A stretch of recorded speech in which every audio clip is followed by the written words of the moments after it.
It started with a caption, "My real partner. #WorkHusbandForLife." I was standing in the backyard, watering the lawn, wearing the same faded blue robe I'd worn every Saturday for the past 23 years. The sun was barely up, coffee still hissing behind me on the counter. Everything around me whispered normalcy, until my phone buzzed. It was a photo from Alice. Not a text, not a call, a Facebook post. She was in Dallas. A sales conference, she said. The picture showed her leaning into Bryce, her junior associate, the guy with perfect teeth and a handshake like boiled pasta. He had one arm wrapped around her shoulders, 2 drinks in hand. Her head tilted toward him, a bit too comfortably. Her hand rested on his chest. The comments were what did it. Just say it already. Work wife and husband goals, smiling face with hard eyes. You two are so cute together. And there she was, liking every comment. I didn't scream, didn't pace, didn't throw the phone. I finished watering the grass. Then I walked inside, poured the rest of the coffee, opened the kitchen drawer, and pulled out the beige folder I had placed there 3 weeks earlier. Not because I knew, but because I had learned to prepare for patterns. Inside were the divorce papers, financial disclosures, property split, a complete legal execution kit. I left the folder on the kitchen table. Then I opened Facebook and typed one line. "Congratulations. The divorce papers are on the kitchen table." Then I logged out. If you're listening to this and haven't subscribed yet, now's the time. Because this one doesn't end how you think it does. Alice called that night. Of course she did. Her voice was bright, fake sunshine. "Hey babe," she chirped. "Saw your little comment. You're not actually mad, are you? It's just Bryce. We joke like that at work all the time. He's harmless." I didn't speak. "You seriously took it the wrong way," she said. "It was a joke. Office humor." Still, I waited. Then I said, "Check the kitchen." 2 seconds of silence. Then a laugh. Too loud, too thin. "You're joking, right?" I didn't reply. "You're being dramatic," she snapped. I ended the call with 3 words. "Take care, Alice." Click. She thought silence meant surrender. She didn't realize silence, my silence, was strategy. By Monday morning, her post had disappeared. Too late. Because Sunday night, while she was clinking glasses in Dallas, I sent one email from a clean burner account, encrypted, untraceable. Subject line, inappropriate conduct. You decide. Attached. Screenshot of her post. Timestamp metadata. Company event itinerary. Message body was simple. Image appears to show an employee in a supervisory role claiming a romantic relationship with a subordinate during a corporate-sponsored trip. Posting time overlaps with scheduled meetings. I'll leave interpretation to your compliance team. No signature. No trace. Her company had a well-documented zero-tolerance policy for undisclosed interoffice relationships, especially when tied to hierarchy. And Alice? She was Bryce's supervisor. She'd trained him, promoted him, even evaluated his bonus package. This wasn't about marriage anymore. It was about exposure. Liability. I didn't send a follow-up. Didn't need to. The truth, delivered cleanly, doesn't require explanation. By noon the next day, I got a text from Dawn, our mutual friend still working in her office. "Bro, HR just opened a case." I didn't respond. Just took a sip of black coffee and updated my checklist. 401k. Transferred to my private trust. Life insurance. Beneficiary changed to Elaine, my sister. Joint accounts. Rebalanced. Reduced to a 30-day cushion. Credit cards. Revoked her access. She wouldn't feel it all at once. That was the point. Let her reach for a card at the airport bar and wonder why it declined. Let her check the app and see balances that no longer included her. That night, she texted, "Can we talk?" I muted the thread. She thought this was a misunderstanding. But I wasn't responding to betrayal. I was finishing an equation. And every number had already been checked twice. The house was still. The kind of stillness that only arrives after you've canceled the future. Alice hadn't returned yet. Her flight was booked for Wednesday, but I knew her. When comfort fades, she rushes back hoping proximity will fix what time cannot. Tuesday night, I opened the drawer in my home office, the one she always assumed held just old cables and tax returns. I pulled out a slim black notebook, the one labeled in pencil, red flags. Page 1. 11:37 p.m., Tuesday night, 3 weeks ago. Whispering in the laundry room. If only you weren't married. Call duration, 16 minutes. Contact, Bryce W. Page 5. 4 dinners billed to her personal card at Burstone Hotel Restaurant. She told me those nights were late client negotiations. The hotel's restaurant doesn't take corporate meetings after 9 p.m. I called to check. Page 11. iCloud Sync. Enabled. Her phone mirrored to the house iPad. She never changed the settings. Didn't even know it was possible. I spent the next hour reviewing messages. Wish I could wake up next to you every day. You're the only one who sees the real me. I dream about that elevator kiss. Stop. I'm blushing again. Dates. Times. Emoji fingerprints of betrayal. She thought she was discreet. She wasn't. By midnight, I had compiled a dossier. Not for court. Not for drama. For precision. I labeled it Operation Blue Frost. Printed the most damning pieces. Screenshots. Receipts. Logs. I slid them into a matte navy folder. No labels. Just weight. Just facts. Then I opened the safe behind the bookshelf and slid the folder in beside the envelope marked in case of treason. Same envelope I had placed there when I first noticed her smiling at her phone too often. Same envelope that had waited, silently, for its moment. Alice had built her betrayal out of texts and hashtags. I was building my response out of timestamps and silence. She came back a day early. I heard the Uber door close at exactly 6:42 p.m. The suitcase wheels trailed across the walkway like a nervous heartbeat. She wore those oversized sunglasses she always reserved for flights and lies, one hand to her phone, the other dragging a carry-on that looked heavier than usual. I just think we should talk in person, she was saying to someone. She paused at the door. The key didn't work. Jiggle. Jiggle. Silence. Then she knocked. Soft at first. Then again, louder, too polite, uncertain taps. I was sitting in the armchair by the front window, glass of water in hand, watching her through the sheer curtain. She couldn't see me clearly, but I saw her well enough. Her face was flushed, confused, then a little scared. I opened the door slowly. It's been changed, I said, calm, like a bank teller informing her the account no longer existed. Her lips parted. Are you serious? I didn't answer, just stepped aside, let her walk in. The suitcase bumped against the doorframe like it was reluctant to follow her. She looked around. Nothing was missing. No chaos. No boxes. No broken plates or scorched photos. That's what confused her most. The house looked peaceful. Her voice tightened. Okay, listen. We obviously had a little miscommunication. I didn't expect you to go nuclear over a Facebook caption. I poured her a glass of water. Set it gently on the kitchen island. Didn't speak. She waved her hands, annoyed. Are you going to talk to me? Or just keep doing this silent treatment routine? Finally, I spoke. I'm not treating anything, Alice. I'm finishing it. Her eyes flicked to the table. The beige folder was gone now. She noticed. Where is it? In motion. She leaned against the counter. So that's it. One joke, one photo, and you're throwing 20 years out the window. I tilted my head. Was it a joke when you sent him the hotel address? I asked. Was it a joke when you saved his contact under a fake name? Linda, you really think I wouldn't notice you texting Linda at 1 a.m.? She flinched. You went through my phone? I raised an eyebrow. No. You backed it up to the family iPad. You just never signed out. Silence. You can't prove anything, she tried. I stepped aside and pointed to the desk drawer behind me. Inside, USB stick. Labeled simply, Blue Frost. She stared at it like it was radioactive. You've been, what, building a case against me? No, Alice, I said, walking toward the hall.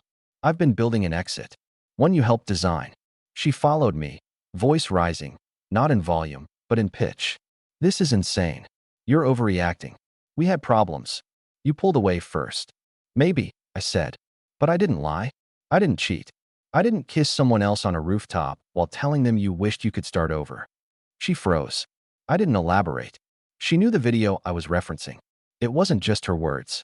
It was her tone, her body language, her smile. The version of herself she gave to Bryce wasn't better. It was just newer. And she thought newer meant more deserving. She took a step forward. I made a mistake. No, I replied. You made a plan. A sloppy one. With no contingencies. She blinked. That's when she noticed the framed photo on the mantel was gone. The one from our 15th anniversary. I hadn't destroyed it. I just removed it. Like any artifact from a failed regime. What are you going to do? She asked, softer now. Take everything? I paused. Not for dramatic effect, just to choose the right words. No, Alice. I'm going to leave you everything. Except me. She looked confused. And that's when the real twist began. I pulled a folder from the drawer, navy blue, heavy paper, legal seal embossed in silver. Her name printed cleanly on the front. She hesitated before reaching for it. Her hands were shaking. Inside, a copy of the divorce petition, summary of the asset distribution, notice of voluntary forfeiture of the house deed, an attached check, high 5 figures. Wait, she whispered, reading. This gives me everything. Why? Because I want it clean. You keep the house, the car, your reputation. She stared at the check. And the catch. I held up a second document. A release agreement. Confidentiality clause. A signature line. You sign this, and we don't talk again. No interviews. No revisionist history. You walk away with everything. Except the right to ever spin this. Her mouth opened. Closed. You're serious? I nodded. I'm already packed. My name comes off the mortgage next week. Utilities transfer in your name tomorrow. The shared accounts are closed. I've even updated my emergency contacts. She swallowed. But what about the company? The trust? Your shares? I smiled. And that's when she realized. I never needed your permission to rebuild, I said. Just your exit. I handed her a pen. She stared at it for a long time.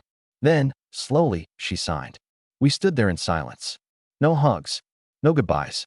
Just a signature. I gathered the folder. Walked to the front door. She followed, silent now. Where will you go? She asked. I looked back once, just once. Somewhere I'm not a placeholder. And I stepped outside. As the door clicked shut behind me, the air felt colder. Cleaner that I didn't go far. Not at first. A 2-bedroom rental off Willow and 8th. Furnished. Neutral walls. Kitchen barely big enough to turn around in. But the water was hot. The windows were clean. And no one called my name with a lie behind it. Elaine came by on the second night with Tupperware and a look in her eyes that said she wanted to ask, "Are you okay?" but didn't want to be the one to break my silence. She didn't have to. We sat on the floor because I hadn't unpacked the chairs yet, eating chicken and rice like two people hiding from a past life. After dinner, she opened her laptop. You ready? She asked. I nodded. Together, we finalized the last stage of the move, the trust activation. The one Alice never knew existed. I had set it up 5 years ago, quietly, under a corporate name that didn't tie back to me. Quarterly contributions, legal firewalls, a single, locked beneficiary list. And now, the updated beneficiary list had only 2 names. Elaine and my goddaughter, Marin. Alice never wanted kids. Said they'd interrupt the energy flow. But Elaine? She raised 2 on her own. Marin was the youngest. 17. Quiet. Bright. Curious. She once asked me what makes a good man. I told her, he's someone who doesn't need to be thanked to do the right thing.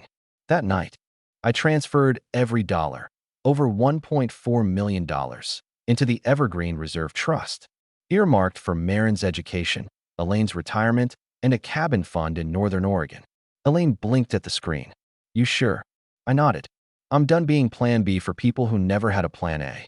She didn't cry, just reached over, squeezed my hand once. And that was enough. The next morning, I got an email from Dawn. Subject line, HR update. Read this sitting down. Inside was a screenshot. Alice's company had quietly suspended both her and Bryce, pending a full investigation. The statement was legalese dressed as empathy. Breaches of conduct, violation of professional integrity, and compromise of supervisory boundaries. They didn't even wait for a hearing.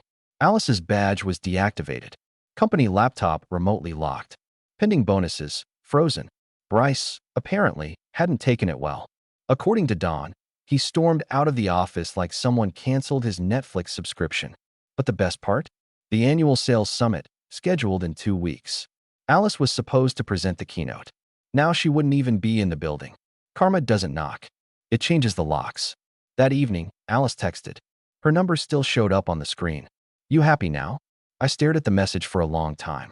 Then typed. This wasn't revenge. This was maintenance. She didn't reply. I set the phone down and turned on the radio. Jazz. Vinyl crackling through a secondhand speaker. A different kind of silence. One that didn't demand explanation. Later, I got a notification. Her Instagram went private. Her name vanished from the company directory. The ghost was finally haunted. A week passed. Then, one morning, I got a call from Marcus, my lawyer. He had received a letter addressed to me. Typed. No return address. But I knew the handwriting on the envelope. Alice's. I'd seen it on holiday cards and mortgage checks. The loops were still there. But something about them looked brittle. I told Marcus to open it. Inside was a single sheet. No apology. No rage. Just a list of questions. Did you know this long? Was it really all fake? How did you know where to look? Do you still think about me? Marcus read it over the phone, then paused. She sounds unraveling. I didn't respond. Because she was asking the wrong person. She wanted closure. But this wasn't a story with doors. It was a hallway that narrowed until it became a keyhole. And she was on the wrong side of it. 2 months later, Elaine forwarded me an email. It was from Westfield Academy. Marin had been accepted with a full scholarship. Not because of grades. Because of the trust. Her tuition, housing, and living stipend were covered for 4 years. She called me that night, voice shaking, trying not to cry. I don't know what to say, she whispered. I smiled. Then don't. Just do good with it. She paused, then said something I'll never forget. You made the world quieter. Not easier. Not better. Just quieter. Alice's final move came on a Tuesday. I was leaving the grocery store when I saw her outside the building, by the edge of the parking lot. Same sunglasses. Same coat. But this time, she wasn't talking. Just standing there. Watching. I didn't stop. Didn't wave. Didn't hate her. I just walked past. Because sometimes the cruelest revenge isn't taking something back. It's showing them you never needed it to begin with. 3 weeks after the summit was supposed to happen, I got the call. Not from Alice. From Bryce. The number came through as unknown, but his voice gave him away before the first sentence finished. Look, man, I don't know what she told you. I didn't respond. Just let the silence fill the space like a courtroom. She said it was over, he continued, nervous. That you two had, drifted. I didn't mean for things to get messy. Still, I said nothing. He kept talking. They always do when the foundation starts to crack. She told me you were, what's the word, checked out. Emotionally. That you were in the garage all the time. That you hadn't touched her in months. There it was. The script she sold him. I finally spoke. Just one line. You were supposed to be a side plot, Bryce. Not the whole story. He paused. What does that mean? It means you got greedy, I said, calm as granite. And you forgot she lies to everyone. Another pause. A long one. She's being investigated, he said quickly. She's trying to pin this on me. Said I initiated everything. That I manipulated her. HR's got me on administrative leave now. I can't even log into my email. Good, I said. You're not going to help me, he asked, voice rising, a little desperate now. I'm not the enemy here, man. I didn't cheat. She did. No, I said. You enabled. There's a difference. He tried a final angle. She's unraveling. You should see some of the emails she sent me after the fallout. It's unhinged. I didn't ask to see them. I didn't need to. I knew what people sound like when they realize they were only ever holding a borrowed life. Take care, Bryce, I said. Then I hung up. The next morning, I received a Dropbox link in my email. No name. No note. Inside were 12 PDFs. Each file named after a date. Each one. Alice's messages to Bryce. Some romantic. Some cruel. One in particular stood out. He doesn't even notice I wear different perfume now. He still thinks I'm the same person. I'm not. I'm better. I'm awake. Funny thing about waking up. Sometimes it just means you're aware enough to realize you're falling. I archived the folder, encrypted it, and locked it in a separate drive. Not for revenge. For the archive. Because one day, when I'm sitting in a quiet house with creaking floors and no need to explain myself anymore, I'll want to remember exactly what clarity looks like. Alice tried to reach out again 2 days later. This time, an actual letter. Mailed to my work. Typed. Signed. She wrote, I miss us. Not just the marriage, but the rhythm. The reliability. You were the only person who ever stayed. That part was true. I stayed. Too long. Then she asked, is there any version of this where we talk? I folded the letter once and slid it into the drawer of my desk. No need to reply. She wasn't really asking for a conversation. She was asking for an escape hatch. But I don't install those anymore. 2 months passed. I moved again. Quietly.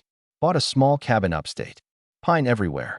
A wood stove that took 2 hours to light properly. A porch that faced a lake so still it looked painted. No internet for the first 2 weeks. No doorbell. I spent the mornings splitting wood. The afternoons reading. The evenings cooking for one. It was the happiest I'd been in years. No performance, no tension, no waiting for the next smile to mean something it didn't. Just structure, simplicity, sanity. Elaine visited once. Brought Marin. She was beaming. Said her biology professor called her quietly relentless. I told her that was the highest compliment anyone could give. She smiled, then asked, "You lonely out here?" I looked around. The wind was moving through the trees like a hymn. "No," I said. I was lonelier in my own house. One final text arrived in early spring. It was from a number I didn't recognize, but the tone was unmistakable. "I heard about the trust. I know what you did. You gave it all to them. After everything I built with you." I stared at it for a long moment, then typed back, "You didn't build it, Alice. You were just photographed next to it." There was no reply. Because what do you say to that, really? The last I heard of her was through Dawn. Apparently, she moved out of state. Took a job in a smaller firm. Less money. Less prestige. She was spotted once at a networking event, alone. Smiled too big. Laughed too fast. Someone said she kept checking her phone like it might apologize. But phones don't say sorry. And neither do men who've rebuilt their lives from the inside out. I'd almost forgotten the box. It was still in the back of my closet in the cabin, velvet-lined, walnut-latched, sealed with a quiet kind of finality. I opened it for the first time in months. Inside, USB labeled Blue Frost. Printed screenshots. Timeline notes. The signed copy of her non-disclosure agreement. I added one more item. A folded sheet with the words, "In case she forgets." Then I wrapped the box in brown paper, addressed it in block handwriting, and shipped it to her new apartment. No return address. No note. Just history. 2 weeks later, I got a call from a restricted number. I let it ring. Then a voicemail.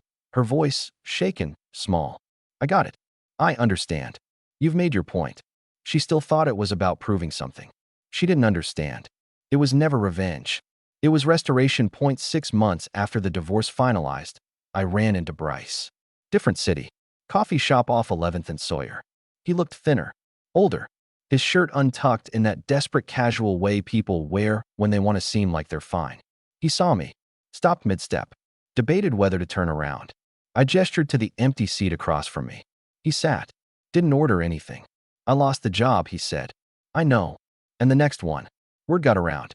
No one wants to hire someone who ended up in an HR case. I nodded. Stirred my coffee. "I thought she loved me," he said. "I really did." I raised an eyebrow. "She said the same thing about me," I replied, just before she deleted everything. He looked down. "I wish I'd known." "You did," I said. "You just liked the way the lie felt." That was the last time I saw him. On the 1-year anniversary of my departure, I sent a letter. Not to Alice. Not to Bryce. To myself. A tradition Elaine encouraged. A way to mark progress without waiting for someone else to acknowledge it.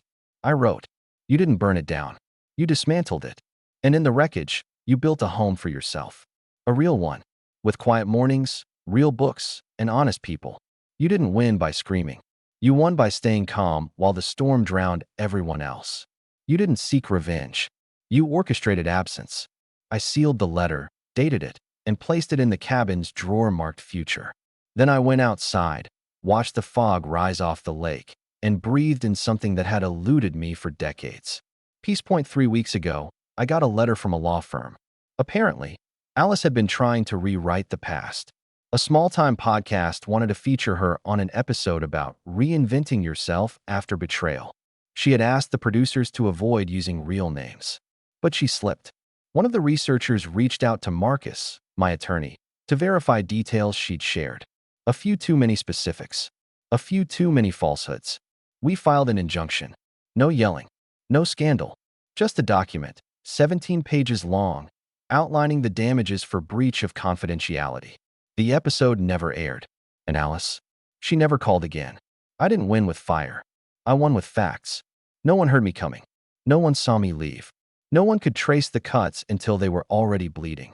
And the last scene of our story, I was walking through the cabin trail at dusk. Alone, but not lonely. Just far enough from the wreckage that the smoke didn't reach me. Some revenge is loud. But the most dangerous? It's whispering.